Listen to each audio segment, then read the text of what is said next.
This is the tale of a religious order that grew out of greed, hatred and envy, was based upon religious intolerance, and yet managed to create such a myth of propaganda around itself that it was viewed as something of the highest spiritual and moral standing, and still is to this day. This is a history of the sovereign military order of the Knights of Malta. The Order of St. John of Jerusalem was set up under the auspices of being a religious community to care for pilgrims. They were in fact originally part of the Benedictines, whose patron saint, John the Baptist, they still revere. The very first Grand Master was Brother Gerard, who had in fact simply taken over the work of previous men and women such as Father Simon of Syracuse. The original location and acts of the order therefore stretch back much further than the assumed date of 1099. That they had indeed cared for many Christians in those troubled lands is not doubted. Whether they were in fact building underground networks of spies and undermining the social framework whilst doing so cannot be proven. However, the turn of events thereafter sees the order building in importance, and as Jerusalem fell to the Christians, their role increased and their rewards blossomed. By 1113, Pope Paschal II approved the foundation of their hospital and placed the order under the direct aegis of the Holy See, giving it virtual self-rule, apart from the interference of nation-states.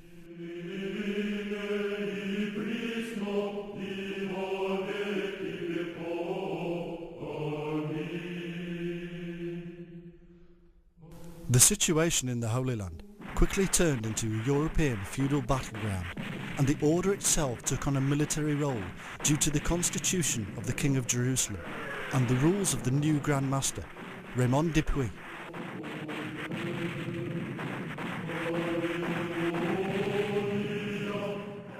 The order, known commonly as the Knights Hospitallers, was now the defender of the faith as well as healer, and mirrored their brothers in the Knights Templar, with whom they had some rivalry. It was at this early stage that the order adopted the eight-pointed cross known as the Amalfi Cross, taken from the Amalfi merchants who aided in funding the early hospice and made up of 4 arrows facing inwards.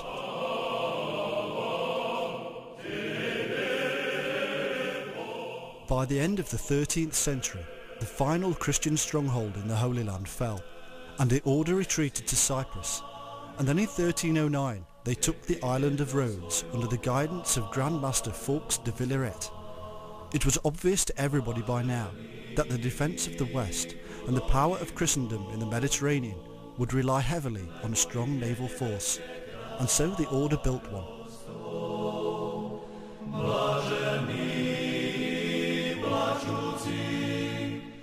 Soon the order became infamous for its naval prowess, fighting many battles and aiding such crusades as those in Syria and Egypt. This infamy helped not only the Christian and European cause, but also the order itself, as more and more rich and powerful knights flocked from across the divided lands of Europe to join.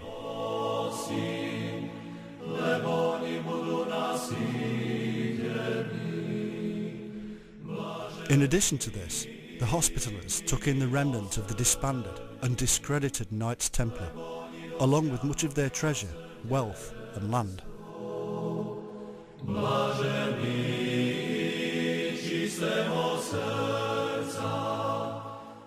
Provence, Auvergne, France, Italy, Aragon, England, Germany and others all brought with them land and treasure, growing steadily the might of the order.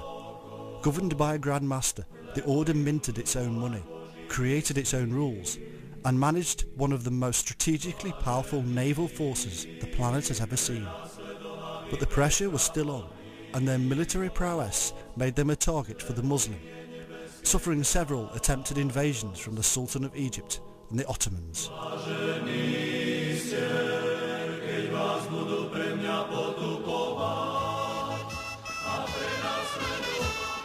In 1522, the 400 ships and 200,000 strong force of Suleiman the Magnificent finally arrived on Rhodes, and there was a heroic 6-month siege, ending in the knights being allowed to respectfully withdraw to Sicily. It was a mistake Suleiman would regret.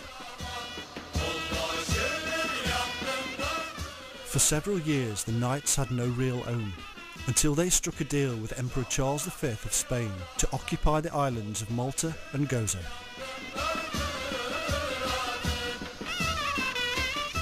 Here the Knights grew in wealth and prestige, and in 1565 they were to shock and amaze the known world by defending the islands valiantly against a massive Turkish invasion force.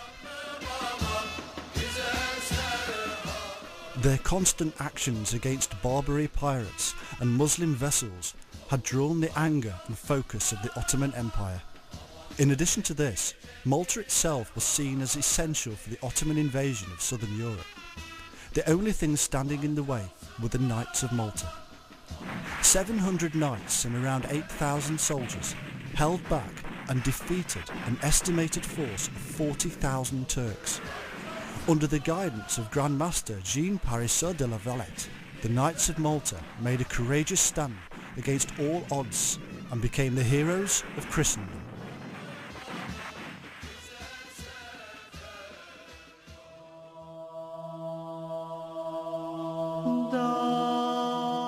A new capital was now built, Valletta, and the ranks swelled. Honours poured in from across royal Europe, and the Knights loved it.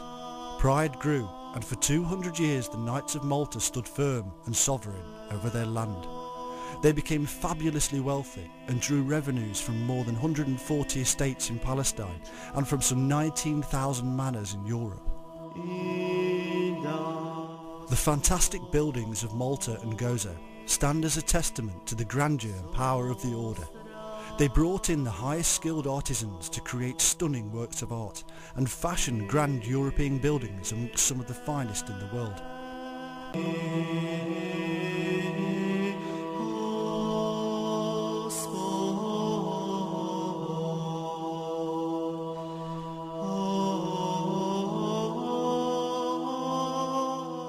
But times were changing in the world. Movements were forming.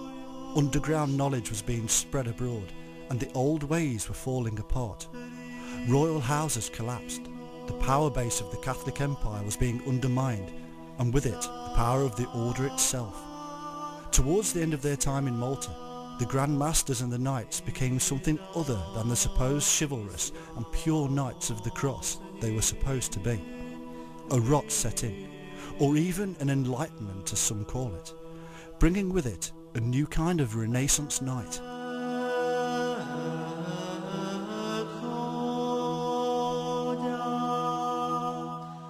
One of the final Grand Masters brought with him ideas outside of the Catholic creed and discredit on the order itself. His name was Manuel Pinto de Fonseca. Pinto was the 68th Grand Master of the Order of the Holy Religion of the Knights of St. John of Jerusalem, of Palestine, of Rhodes and Malta. He reigned from 1741 to 1773.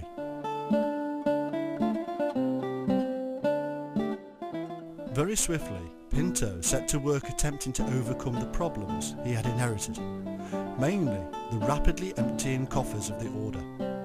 He began by raising a loan and set about several building campaigns, not least of which was to be a city named after himself, but which eventually took the name of Cuormi. He also attempted to begin cultivating silk by planting mulberry trees, but failed miserably. What surprised everybody though was how he pressed new coins to celebrate every single new venture, no matter how small. Nobody could figure out why, other than the assumed arrogance of Pinto himself and his desire to be remembered by posterity. In his zeal to become something almost secular, Pinto began creating new titles for his nobles and indeed himself. He became Most Eminent Highness and called himself Prince of Malta. His prestige amongst the nobles of Europe grew and grew. He built universities, hospitals, courts of justice and improved the defences.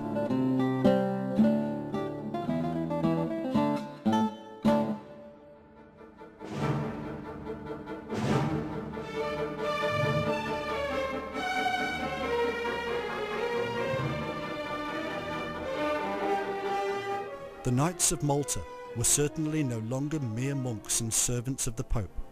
They had ideas far in excess of their little rocky island in the Mediterranean.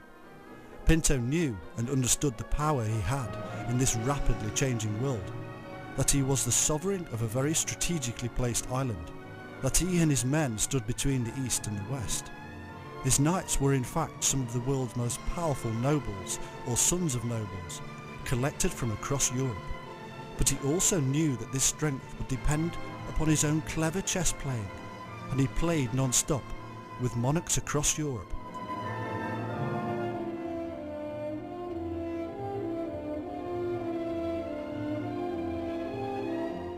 Pinto was political, not religious. His power was in his prestige and position, not in his humility to the church. But he knew that times had changed, and with it the order itself was under threat. Europe was no longer predominantly Catholic, and trouble in France would slow the massive revenue from the French knights. His own Maltese subjects were turning on him due to the revolutionary ideas spreading rapidly around the world, and the falling standard of living on the islands. All men are equal was the call of the common man, and yet Pinto maintained a pompous and austere profile, lavishing luxuries on himself and his friends. The truth is that Pinto, like many knights and grand masters before him, did not follow the rules of religious convention. The Knights of Malta were duty-bound by statute to avoid such unsavoury characters, and even in cosmopolitan Valletta they were instructed to shy away from the influx of adventurers walking the streets. And yet Grand Master Pinto, the very head of the same order, broke this rule in style with one of the most infamous characters of the century.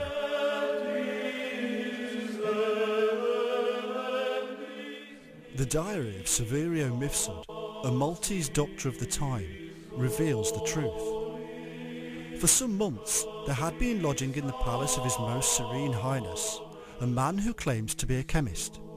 This man was received by His aforementioned Highness and admitted to his full confidence, being lodged in his palace and maintained at his own expense. The reason for this is that he has announced his intention to concoct a certain elixir of life designed to keep man sound in health, both in body and mind.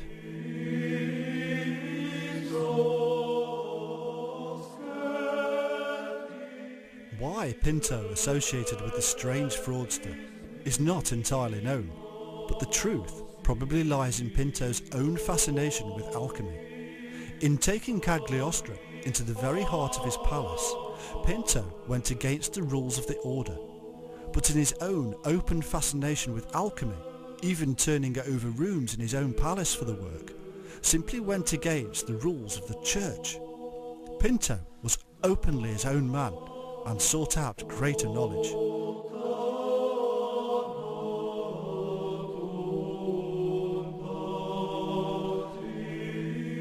Whether Cagliostro and Pinto actually managed to uncover the secret of the elixir of life is open to debate, but Grand Master Pinto was the longest lived of all Grand Masters, dying at the incredible age of 92 and being perfectly lucid until the end, fit indeed of body and mind.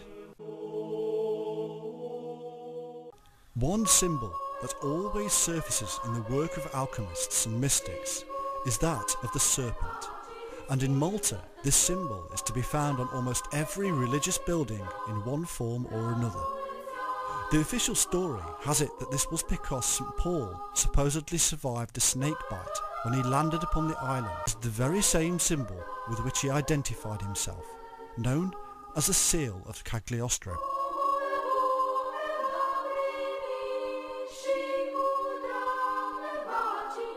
This unusual symbol depicts a serpent, an apple in its mouth, impaled with an arrow, and was found amongst his personal effects on his death in 1795.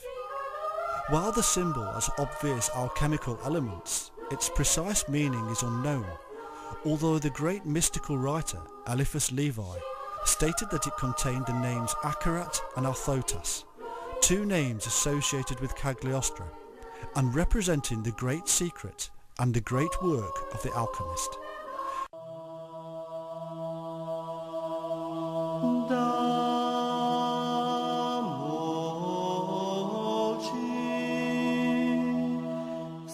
Using his newfound friends in high places, Cagliostro, however, moved on to Rome, where he worked for a short time for Cardinal Orsini, whilst continuing to sell magical amulets and even producing forgeries.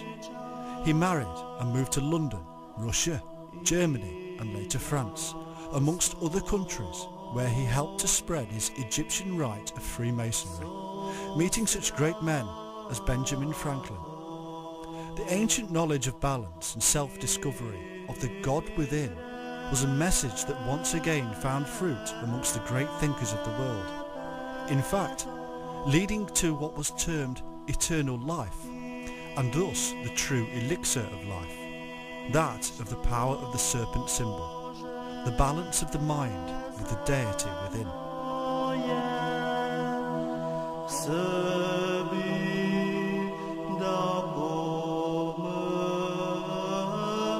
For all his faults, Cagliostro made his mark supplying the supposed mystery of the ancients to the hungry minds of the royal courts in Europe, and all this following his time with the Grand Master of Malta. Grand Master Pinto was in fact not just interested in the world of the occult. He actually led a secret enclave of 23 specially chosen noblemen from across Europe. These special people were in Malta for the purpose of discovering the secret of the Philosopher's Stone itself, understanding the Kabbalah, and getting to grips with divination. Cagliostro was simply brought in to offer up his own knowledge, and in doing so learned much more himself. He moved on throughout Europe and spread the new word.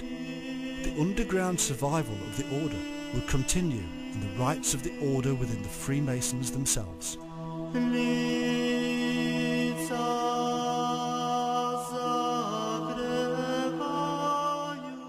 Evidence from two Scottish travellers, William Baird and Ian Douglas, in around 1770 shows Grandmaster Pinto presiding over this circle of magic and confirming that Cagliostro was in fact receiving an education at the hands of the knights themselves.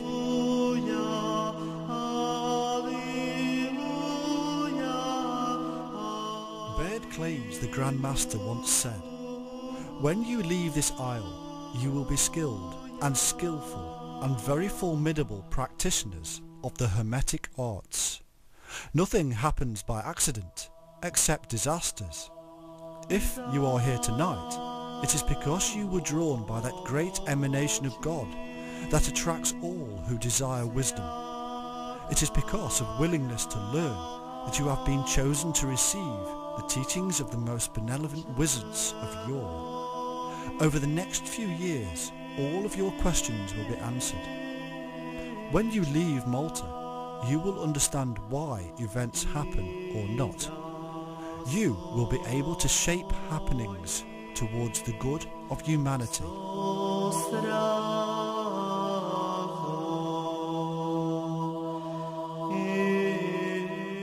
According to Baird, this new secret society, founded by Pinto, Cagliostro, and the infamous Saint Germain, was threatened by the later Illuminati of Adam Weishaupt, even though Cagliostro admitted under oath to also be a member of the same group.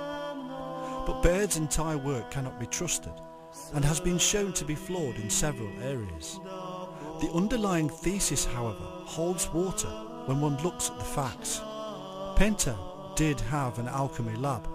He did draw in close brothers from across Europe, and he did take in Cagliostro and aid in the spread of Egyptian Freemasonry.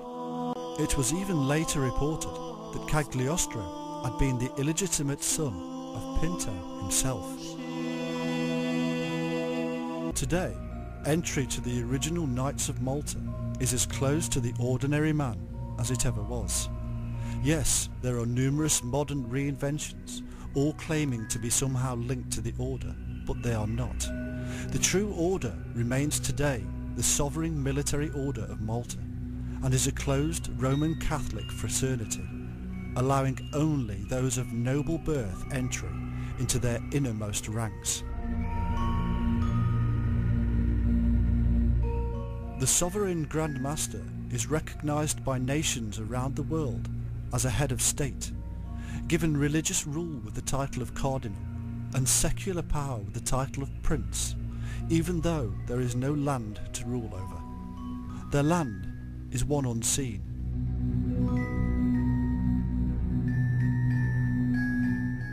Members owe allegiance to their leader as a royal head of state, and this being above the land of their own birth. From the secretive Bilderbergers to the Freemasons, from the CIA to MI5, the Knights of Malta were and can be found. The reason is simple. It is because they are men of noble birth, are taught and trained in the highest schools and universities in the world, and enter politics and positions of power unlike almost any other closed system. Here we must note that there has always been among the arcane societies a dual movement, on the one hand mystical, on the other political. Such esoteric bodies as the Fraternity of the Rosy Cross, the Martinists, the Swedenborgians and Theosophists have consisted no doubt largely of harmless enthusiasts to whom mysticism or magic appealed, but they have also been used as the cover for political intrigue and as a net wherein to catch, test and select persons who could be used for subversive ends.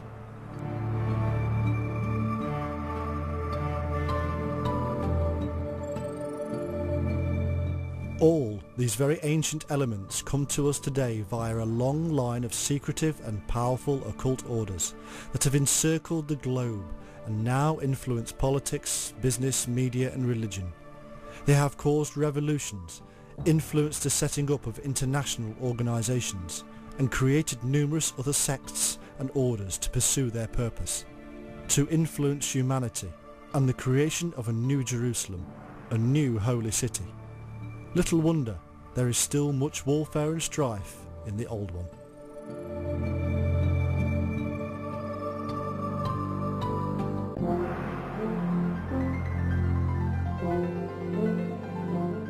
The long line of the secret unseen hand is quite clearly alive and very, very powerful to this day, deep within the brotherhood we know as the Freemasons. These brotherhoods do not care what state you are from. They do not care what religion you are. They work under the auspices of a Supreme Father, the Grand Architect. That where we find a peaceful brotherhood matched with a warrior elite, we should also discover that their dress shall be white, that they shall wear beards, that they shall hold a secret knowledge of the planets and stars, and that they shall be mystically inclined.